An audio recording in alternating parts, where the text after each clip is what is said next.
అందరికీ నమస్కారం అండి. ఈరోజు ఇంకో మంచి కథ తెలుసుకుందామా? తాత మోహనకృష్ణ గారు రచించిన 'అక్క మరో అమ్మ' అనే కథని విందామా?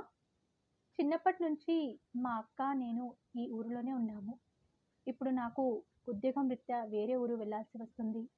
మా అక్క అంటే నాకు చాలా ఇష్టం. అమ్మ తర్వాత నన్ను అంతే ప్రేమగా చూసుకుంది అక్క. అమ్మ నా చిన్నప్పుడే చనిపోవటం చేత అక్కే అమ్మలాగా నా కోసం అన్నీ చేసింది. ఒక్క మాటలో చెప్పాలంటే తన సొంత కొడుకులాగా చూసుకుంది. ఇంత చేసిన అక్కకి నేను ఏమిటి చేయగలను? ఇక్కడే ఈ ఊరిలోనే ఉంటే అక్కకి, బావకి సహాయపడుతూ నా మేళల నుండి ఆడిస్తూ ఉండేవాడిని. కానీ ఏం చేస్తాం? నా భార్య సుజాత మాట వినాలి. అసలే చాలా పట్టుదల, ముక్కు మీద కోపం గల అమ్మాయి సుజాత. నాకు ఎప్పటికీ ఉద్యోగం రాకపోతే మా నాన్న కన్నా మా అక్క చాలా బాధపడింది. మా నాన్నగారికి తెలిసిన సర్కిల్‌లో ఒక సంబంధం ఉందంటే, నేను అమ్మాయిని చూడ్డానికి వెళ్ళాను. అమ్మాయి ఒక మోస్తారుగా ఉంది. చామంచాయగా ఉంది. కానీ మంచి కుటుంబమని నాన్న చెప్పటంతో పెళ్ళికి ఒప్పుకున్నాను. పైగా ఉద్యోగం లేని నాకు పిల్లనిచ్చి ఉద్యోగం వేయిస్తానని నాకు కాబోయే మామగారు అన్నారు. మా నాన్న, అక్క కళ్ళలో ఆనందాన్ని చూసి సంబంధం ఓకే చేశాను. నా పెళ్ళి బాగానే జరిగింది. ఇప్పుడు నాకు మా మామగారు తన పలుకుబడితో బెంగుళూరులో ఉద్యోగం వేయించారు. ఇప్పుడు ఈ ఊరు వదిలి వెళ్ళాల్సిన టైం వచ్చింది. మా అక్క, బావగారికి, ముద్దుల మేనల్లుడికి బాయ్ చెప్పి నేను, సుజాత బయలుదేరాము. ఒకరోజు ట్రైన్‌లో ప్రయాణం తర్వాత బెంగుళూరు చేరుకున్నాము. సుజాత కూడా అక్కడే ఉద్యోగం చేస్తుంది. మా మామగారి పలుకుబడి అక్కడ బాగా ఉందని నాకు అర్థమైంది. ఒక విధంగా నేను చాలా లక్కీయే అనిపించింది. నా భార్యతో నా జీవితం చాలా హ్యాపీగా సాగిపోతుంది. ఇద్దరము కలిపి సంపాదించడంతో మాకు డబ్బుకు లోటు లేదు. ఎప్పుడో సంవత్సరానికి ఒకసారి అక్కని చూడ్డానికి ఊరు వెళ్ళేవాడిని. వెళ్ళినప్పుడు ఎన్నో కానుకలు తీసుకొని వెళ్ళేవాడిని. అందరూ చాలా హ్యాపీ అయ్యేవారు. నా మేనల్లుడికి ఇష్టమైన కొత్త రకం వాచ్‌ను ఎప్పుడూ వాడి కోసం తీసుకునేవాడిని. కొంతకాలానికి మాకు ఒక పాప పుట్టింది. నా అక్కకి కోడలు పుట్టిందని నా మనసులో నేను అనుకున్నాను.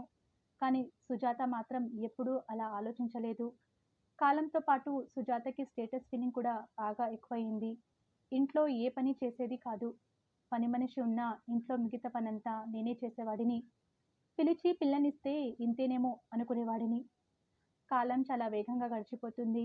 మా అమ్మాయి శాంతి అప్పుడే కాలేజ్‌లో చదువుతుంది. నా మేనల్లుడు అక్కడే ఊరిలో చిన్న ఉద్యోగం చేస్తున్నాడని తెలిసింది.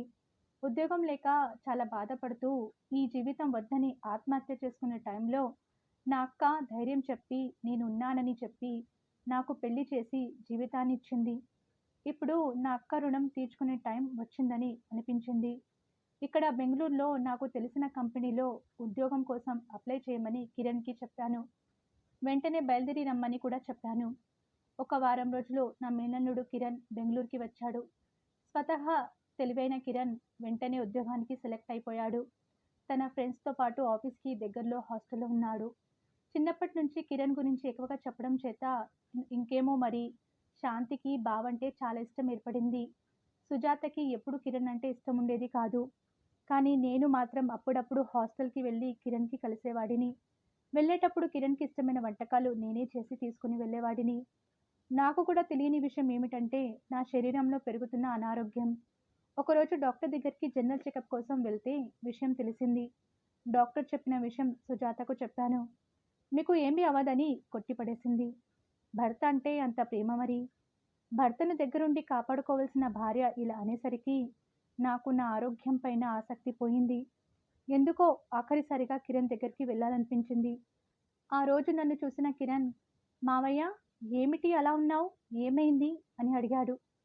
ఏమీ లేదు. నా కూతురు శాంతికి నువ్వంటే చాలా ఇష్టం. ఏది ఏమైనా ఎవరు ఏమనుకున్నా నీకు నీ మరదల మీద పూర్తి హక్కుంది. ఎప్పటికైనా అది నీదే. దానికి నువ్వంటే ఎంతో ప్రేమ. పెళ్లి చేసుకో అని నా మనసులో మాట చెప్పాను. ఆ రోజు రాత్రి అక్కతో చాలా సేపు మాట్లాడాను. కిరణ్ అంటే శాంతికి చాలా ఇష్టమని చెప్పాను. మా అమ్మాయిని కోడలిగా చేసుకోమని అక్క దగ్గర మాట తీసుకున్నాను. సుజాతతో ఎదురుగా చెప్పలేక ఇదంతా నా డైరీలో రాశాను.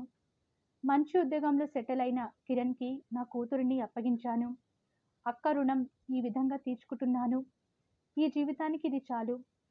ఇంకా నాకు ఏమైనా పర్వాలేదు అని అనుకొని ఆ రోజు రాత్రి నేను చాలా ప్రశాంతంగా నిద్రపోయాను.